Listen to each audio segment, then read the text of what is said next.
da epidemia. O Tribunal Superior Eleitoral informou ontem o cancelamento de 551.456 títulos eleitorais de eleitores que faltaram nas últimas 3 eleições. Bom, o Paraná também teve cancelamento. Os números são de 31.063 documentos cancelados. Mas para falar um pouco mais sobre o assunto, está aqui no estúdio o subchefe da Central de Atendimento do Tribunal Regional Eleitoral do Paraná, Rogério Born. Primeiramente, bom dia, obrigado pela sua participação, Rogério, com a gente. Agora, quem teve aí o título cancelado pela sua falta de participação aí no processo eleitoral, o que deve fazer a partir de agora? Bom, ela tem mais um prazo até começo de maio de 2010 para que ela possa votar e restabelecer o título para votar nas próximas eleições de 2010, né? Então ela tem mais um respiro até final de abril, que é 150 dias antes das eleições, que é o prazo que determina o Código Eleitoral para estabelecer. A pessoa que tem o título de eleitor cancelado, ela tem também outros impedimentos, o que acontece? O maior impedimento, normalmente, é para a pessoa que vai viajar no exterior. Os eleitores com título cancelado, a Polícia Federal, para renovar o passaporte ou para fazer o passaporte, ela exige uma certidão de quitação eleitoral. E não estando o eleitor em dia, ele não consegue fazer esse passaporte. A outra dificuldade também é o CPF, né? A Receita Federal, ela faz um batimento do título de eleitor com o CPF. Só que esse problema vai ocorrer mais no ano que vem, porque esse ano já foi fechada as certidões de isenção. E fora outros problemas, por exemplo, renovar a matrícula em estabelecimento público, fazer empréstimos em instituições oficiais, né? Nas privadas não tem esse problema.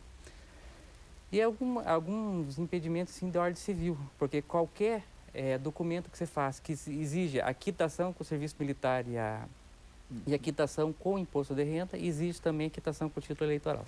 Para as pessoas que estão acompanhando o Paraná no ar e que não participaram das 3 últimas eleições, como que elas devem fazer para saber que o título foi cancelado?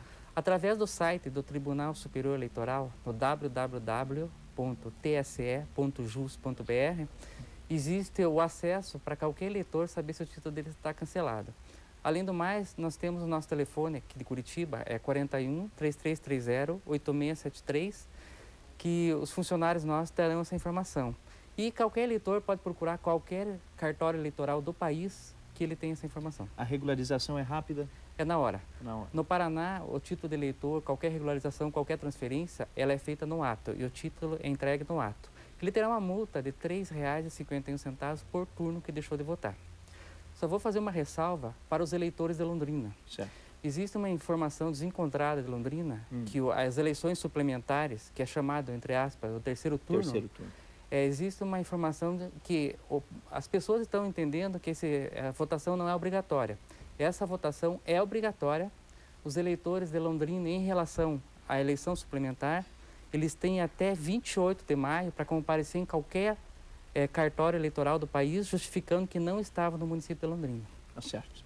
Bom, queremos agradecer a sua participação, Rogério. Fica o alerta aí para os eleitores de Londrina e também para todos os eleitores aí do país. Muito obrigado pela sua participação e, claro, estamos à disposição. Tá certo. Obrigado.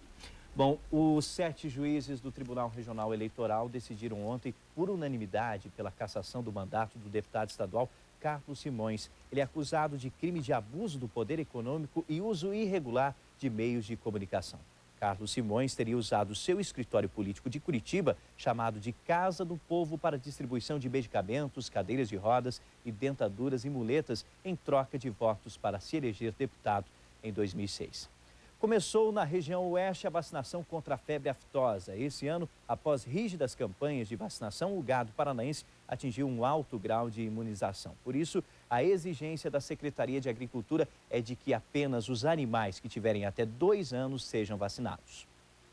A meta é imunizar aproximadamente 5 milhões de animais em todo o Paraná. Número menor do que nos anos anteriores, já que o rebanho do estado é de cerca de 10 milhões de cabeças. Isso acontece porque a partir deste ano a Secretaria Estadual de Agricultura exige que apenas os animais com menos de 2 anos sejam vacinados. Isso porque os mais velhos já receberam pelo menos 4 imunizações em campanhas anteriores. O Paraná pertence ao circuito centro-oeste de vacinação juntamente com outros estados. Então todos esses estados desse circuito farão esse esquema de vacinação, ou seja, animais até 24 meses serão vacinados. Mas as outras exigências não mudaram.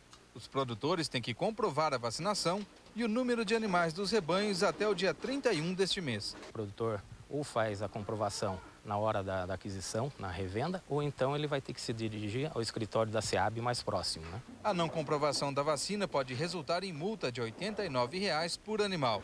Mas muito mais importante do que evitar a autuação da secretaria é garantir que a aftosa fique longe dos rebanhos. Um caso único que possa aparecer vai prejudicar uma nação inteira, né? Porque nós já tivemos essa experiência, é carne que não se vende, é o desemprego no frigorífico, na área rural, é menos impostos, enfim, a consequência é de grandes proporções se deixarmos acontecer um único caso no país.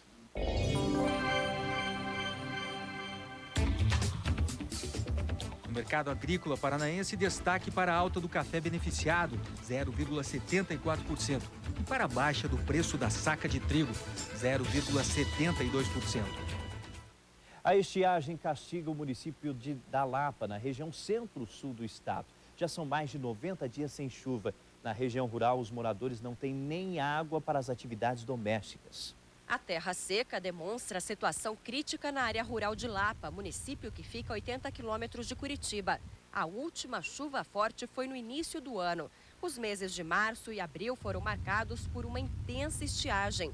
Segundo o IAPAR, Instituto Agronômico do Paraná, no mês passado choveu um único dia e de forma localizada, apenas 30 milímetros, enquanto que em fevereiro o índice foi de 146, quase 5 vezes mais. A situação em maio não é diferente e a previsão é de seca mais intensa nos próximos meses. O período de seca tem iniciado antecipado e este ano a possibilidade de seca ser ainda até próximo à primavera. Ainda segundo o especialista, a estiagem é efeito do fenômeno Laninha, que provoca o resfriamento das águas do Pacífico e ventos mais intensos. Isso diminui as chuvas na região sul do país. Lapa tem aproximadamente 42 mil habitantes. Quase metade da população vive aqui na zona rural.